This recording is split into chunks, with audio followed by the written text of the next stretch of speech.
Operation Two Cities is a tour that released on November 21st, 2013, and was the last official update added to the Man vs. Machine game mode. Operation Titanium Tank was the first community campaign tour organized by Potatoes MVM servers, and it became playable to the public on February 1st of 2018 and ended August 22nd. The gap between these two operations is quite huge, isn't it? Well, before the launch of Titanium Tank, there were actually two community projects that were in the works. Iron Gauntlet was a community project that started around 2015, about a month after the Invasion update came out. They're basically creating an entire update. All Valve has to do is ship it with some new loot. I recently wrote a track for the Iron Gauntlet MVM community update, and I thought I'd share it here.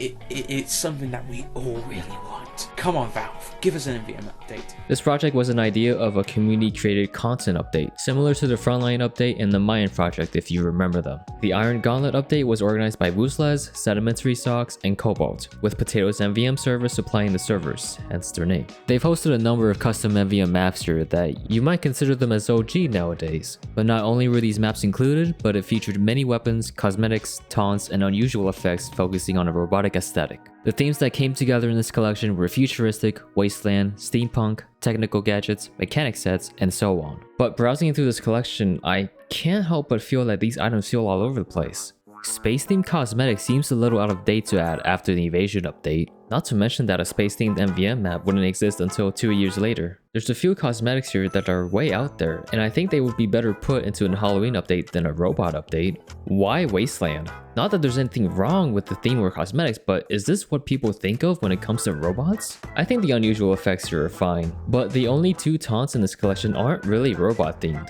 Why would Engineer fight Spy on his Game Boy when he should be fighting robot scum instead? Well, regardless, Iron Gauntlet did eventually get reworked into Iron Gauntlet Power Surge the year after, cutting more than half of the items featured before. However, this new collection of items established a more coherent theme, focusing around power generation going wrong. There was even going to be an SFM short at one point, but as far as I'm aware, the only surviving evidence is an unfinished soundtrack on YouTube composed by Pumodi.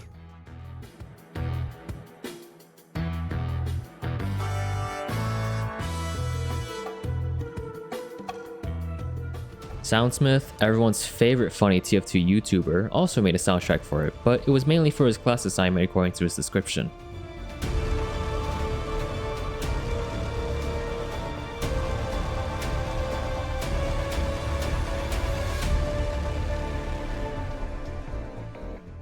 But unfortunately, community projects like Iron Gauntlet, the Frontline update, and the Mayan project were never meant to be. And with the spotlight on the controversy with the Invasion update and the end of the line behind the scenes, it was pretty clear Valve was never going to support community updates again. People were also slowly starting to rationalize that Valve would never update MVM to a substantial degree again. And then comes April 5th, 2017.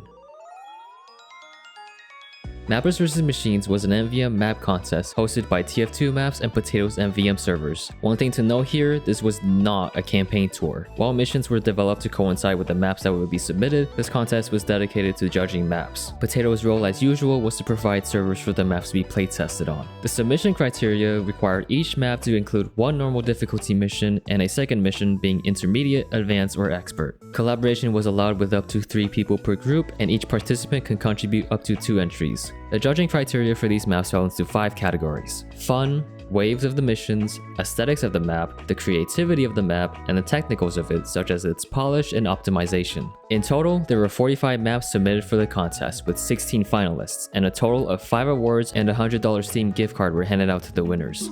The most fun map was awarded to Sequoia, made by Freya. The best looking map went to Taiyan, made by Freya. Airdrop, made by Penno Akushari, was awarded the most creative map thanks to the robots airdropping from the sky gimmick. The Public Choice Award, as the name implies, went to Steep, made by Eidolon and Fee. The Best Overall Award had Taiyan as 3rd place, Steep as 2nd place, and the 1st place winner was Sequoia, made by Freya, earning that $100 Steam gift card. For everyone that participated in the contest, they were awarded a Mappers vs. Machines 2017 medal. And damn, looking through this thread and web archive, 4 of the map awards were taken home by staff members, with Penno being the only non-staff winner. Gotta give themselves a pat in the back for the sweep. And that was the end of Mappers vs. Machines. Some of the maps here went on to host many of the missions featured on Potato and eventually Moonlight. But for whatever reason, Airdrop has yet to be used in a community campaign tour to this very day. About a month after the contest ended, Potato would start accepting maps and missions for what would eventually become Operation Titanium Tank. Wait, November 16? It's standard practice that Potato MVM announces their community tours ahead of time so they can accept and judge missions accordingly. But I do want to go over how they handle Titanium Tank specifically, because they did things quite differently back then.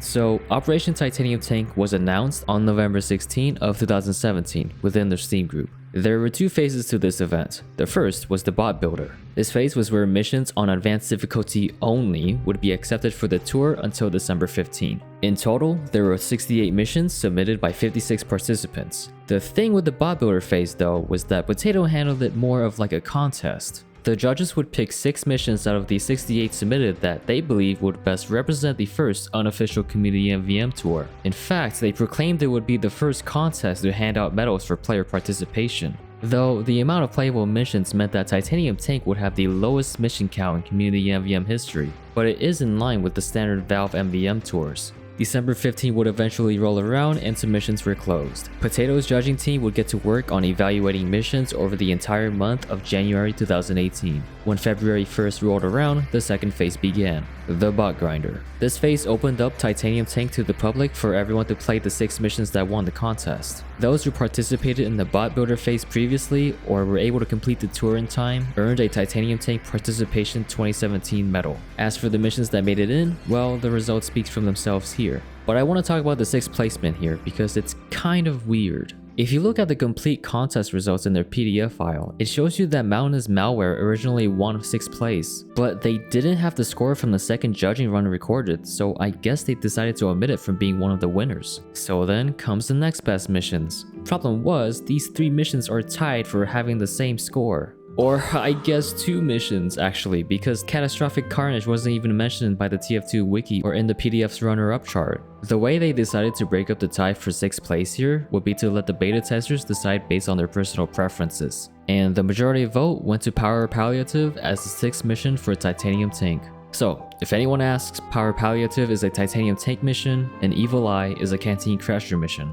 Speaking of which, some of the missions that didn't win the contest went on to become part of Canteen Crasher 1 year later, but I'm getting ahead of myself here. The rest of the missions though would either become part of the honorable mentions chart, die in obscurity, or be rebranded as a different mission entirely. That of which I literally don't know which is which as of this video. Anyway, these moments in history have only just been one part of the MVM iceberg. I'll see you soon.